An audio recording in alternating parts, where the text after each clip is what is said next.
വളരെ പ്രത്യാശയുടേതായ ഒരു വാക്യമാണ് ഫിലിപ്പിയ ലേഖനം 3-ാം അധ്യായം 20-ാം വാക്യത്തിൽ നാം വായിക്കുന്നത്. ആ ഫിലിപ്പിയ ലേഖനം തന്നെ 1-ാം അധ്യായം 21-ാം വാക്യം ഞാൻ വായിക്കാം. എനിക്ക് ജീവിക്കുന്നത് ക്രിസ്തുവും മരിക്കുന്നത് ലാഭവുമാകുന്നു. നമുക്കറിയാം,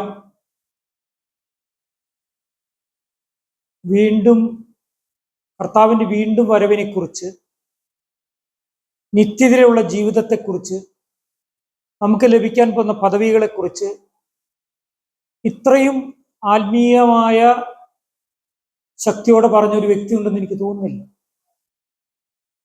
ഹല്ലേലൂയ. ഞാൻ ഈ ഒരു മരണശേഷം ഒരു പുസ്തകം പ്രസിദ്ധീകരിക്കാനിടയായി. 90,000 പുസ്തകമാണത് കേരളത്തിൽ എന്തായത് ഡിസ്ട്രിബ്യൂട്ടറായത്. 90,000 പുസ്തകം. ഒരിക്കലും ബുദ്ധിപൂർവ്വം നമുക്ക് പണപ്രകാരവും പ്രിന്റ് ചെയ്യാൻ ഒരിക്കലും സാധിക്കില്ല.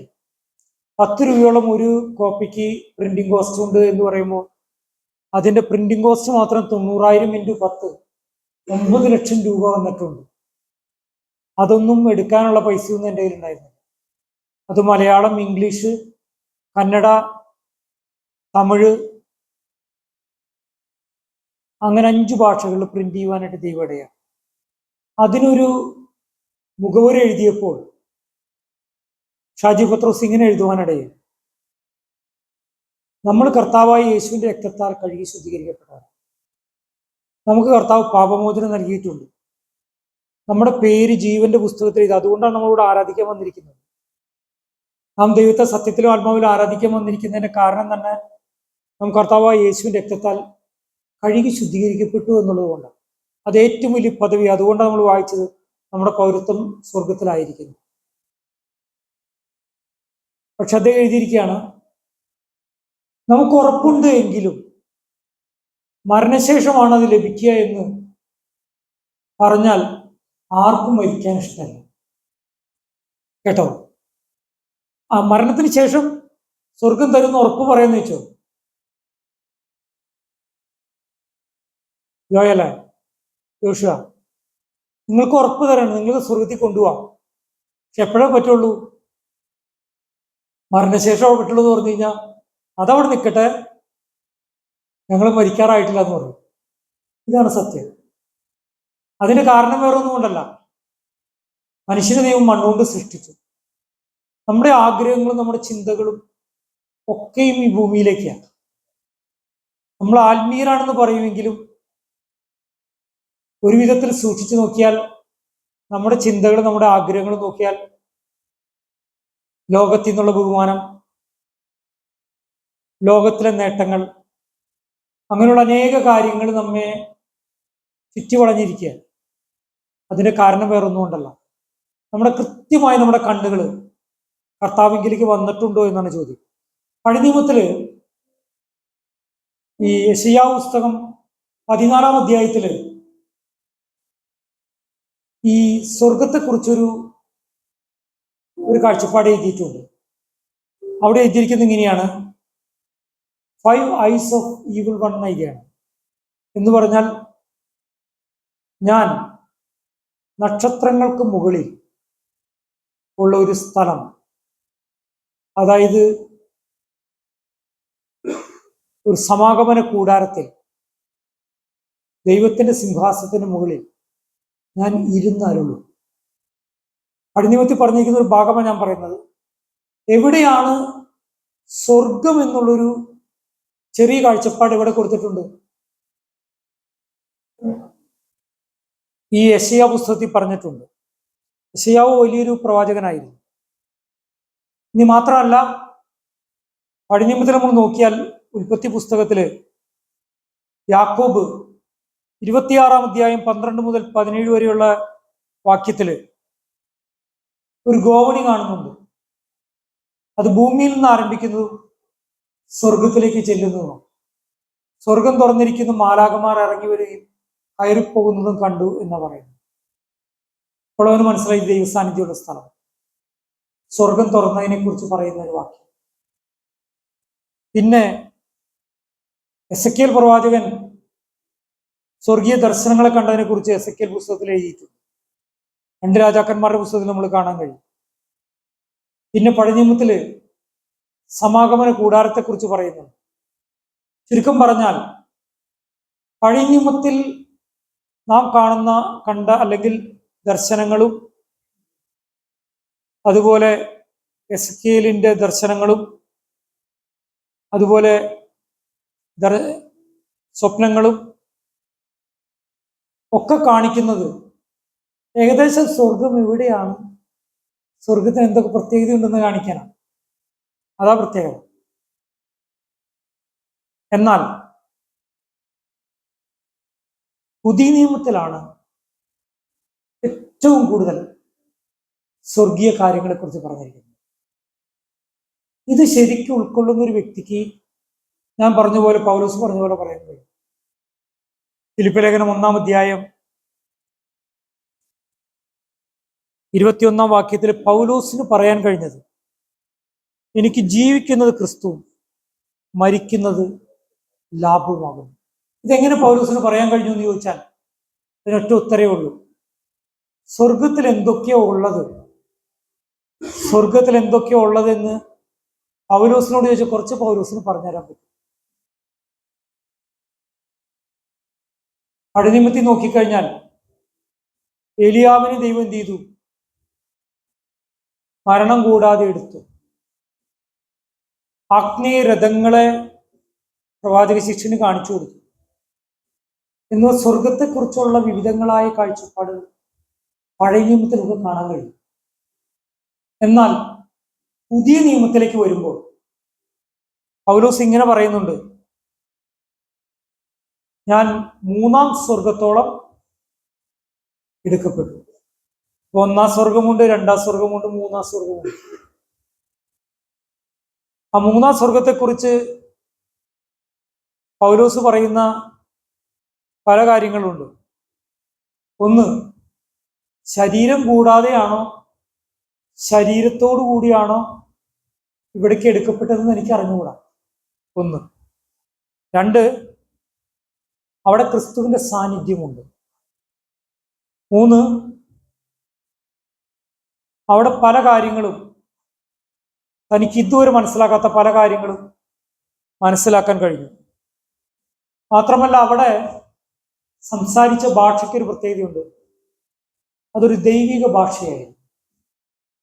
പൗലോസ് ഇങ്ങനെ കൊരിന്തോസുകാർക്ക് ലേഖനം എഴുതിയപ്പോ ഇങ്ങനെ പറഞ്ഞിരുന്നു, ഞാൻ ദൂതന്മാരുടെ ഭാഷയിലും മനുഷ്യരുടെ ഭാഷയിലും സംസാരിച്ചാലും എനിക്ക് സ്നേഹമില്ലെങ്കിൽ ഒന്നുമല്ല. ആ പുസ്തകത്തിന്റെ അവസാനം ഇങ്ങനെ രേഖപ്പെടുത്തിയിട്ടുണ്ട്,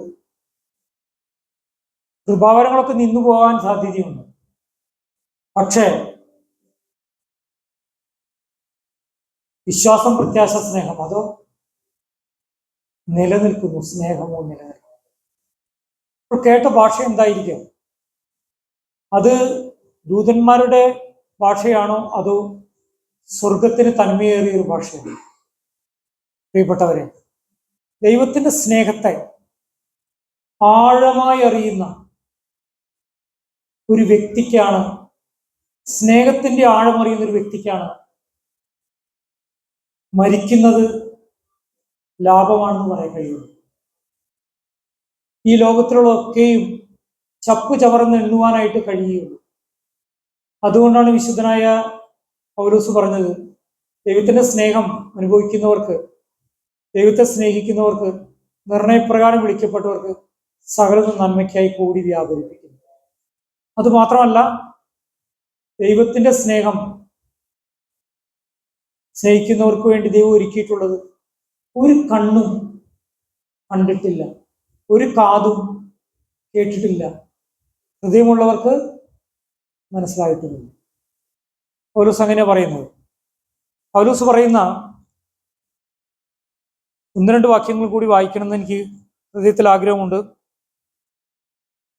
കൊലോസ്യ ലേഖനം 3-ാം അധ്യായം 1 മുതൽ 4 വരെയുള്ള വാക്യത്തില് പൗലോസ് പറയുന്ന ഒരു ഭാഗം, സാധാരണ ഇത്തരം സ്വർഗത്തെക്കുറിച്ചോ മരിച്ചു കഴിഞ്ഞാൽ ലഭിക്കാൻ പോകുന്ന അനുഗ്രഹത്തെക്കുറിച്ച് പ്രസംഗിക്കാറില്ല.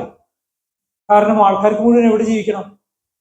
ഭൂമി ജീവിക്കണം, മക്കളുടെ വിദ്യാഭ്യാസം നടക്കണം, അവരുടെ വിവാഹം നടക്കണം, സ്വത്ത് ലഭിക്കണം, പേര് ലഭിക്കണം, പ്രശസ്തി ലഭിക്കണം. അങ്ങനെയൊക്കെ ഓർക്കുമ്പോൾ സ്വർഗത്തെക്കുറിച്ചുള്ള പൗലോസിന്റെ പ്രസംഗങ്ങൾക്കൊന്നും എന്തില്ല, അത് വേണ്ട. പ്രാർത്ഥിച്ച ഉത്തരം കിട്ടുന്ന കാര്യങ്ങൾ മാത്രം പറഞ്ഞാലും മതി എന്ന് പറയുന്നുണ്ടോ പാസ്റ്റർമാരെയൊക്കെ നിരുത്സാഹപ്പെടുത്തും. ഞാൻ നിങ്ങളോട് പറയുന്നു, പൗലോസ് കൃത്യമായിട്ട് എഴുതിയ ഒരു ഭാഗമാണ് കൊലോസ്യ ലേഖനം 3-ാം അധ്യായം 1 മുതൽ 4 വരെയുള്ള വാക്യം. ഒന്ന് വായിക്കാമോ? ആ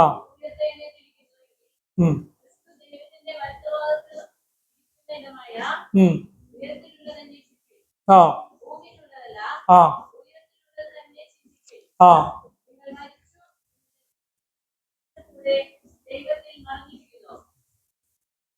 ദൈവത്തിന്റെ വചനം പറയുകയാണ്, കൃത്യതയോടൊരു ഉപദേശം കൊടുക്കുക. നിങ്ങൾ കർത്താവിൽ തിരഞ്ഞെടുക്കപ്പെട്ടവരാണെങ്കിൽ, കർത്താവിൻ രക്തത്താൽ വീണ്ടെടുക്കപ്പെട്ടവരാണെങ്കിൽ, നിങ്ങളുടെ ജീവിതത്തിൽ 1-ാം സ്ഥാനം കർത്താവിനും കർത്താവ് ആഗ്രഹിക്കുന്ന സ്ഥലത്തേക്ക് പോകാനുള്ളത് മനസ്സുമായിരിക്കും. ഇന്ന് പകൽക്കാലം നമ്മുടെ ഹൃദയത്തിൽ നിന്ന് സെറ്റ് ചെയ്യണമേ.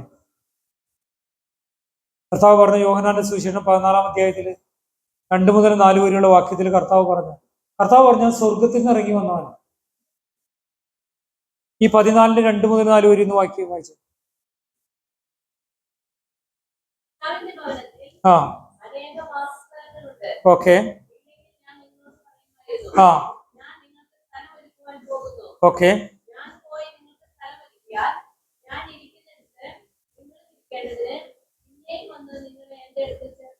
ഒന്നാലോചിച്ചത് നമ്മുടെ കർത്താവ് പറഞ്ഞ വാക്കുകൾ. സത്യമായി നിങ്ങളോട് പറയുന്നു, അല്ലായിരുന്നെങ്കിൽ ഞാനിത് പറയുമായിരുന്നില്ല. എബ്രായ ലേഖനത്തിലെ 11-ാം അധ്യായത്തിന്റെ 14 മുതൽ 16 വരെ വാക്യങ്ങളോട് ഇത് വായിക്കും. എബ്രായ ലേഖനം 11-ാം അധ്യായം 14 മുതൽ 16 വരെ. ആ ഓക്കെ